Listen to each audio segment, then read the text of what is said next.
Maxsun or Soyo B660M Challenger motherboard is one of the most affordable LJ1700 motherboards that you can find on AliExpress.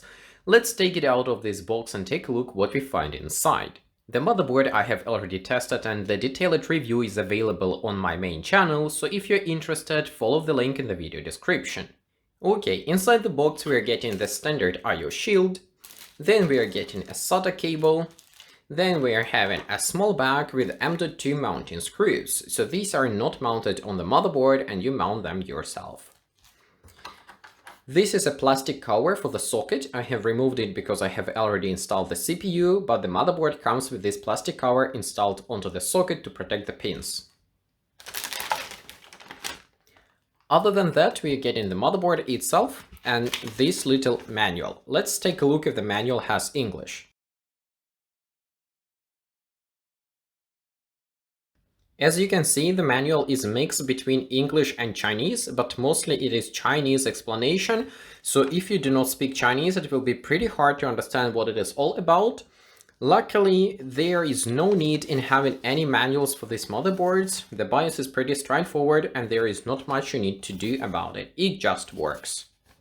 Now let's take a look at the motherboard itself. Immediately we can see that the motherboard has only 2 memory slots. It's not a big deal because right now we have 32GB memory modules, 2x32, and we are getting 64 gigs of memory. This is DDR4, by the way, not DDR5. Another limitation is that the motherboard has only 3 SATA 3.0 ports, 1 here and 2 here. Also, we're getting 2 M.2 slots for SSD drives, and both of these are PCI Express Gen 4x4. Of course, the motherboard also has all required front panel connections, including USB 3.0, audio jack somewhere here, and USB 2.0 somewhere there as well. Now we are having one 4-pin fan header, here is another 4-pin fan header, one more, and one more. So in total we're getting 4 4-pin fan headers, one of which is designed to run a water cooler pump. Quick look at the back side of the motherboard and we see 4 USB 3.0, 2 USB 2.0, Ethernet port, audio jacks. What's interesting is that the motherboard has 4 display outputs, 2 of which are display ports, 1 HDMI and 1 VGA.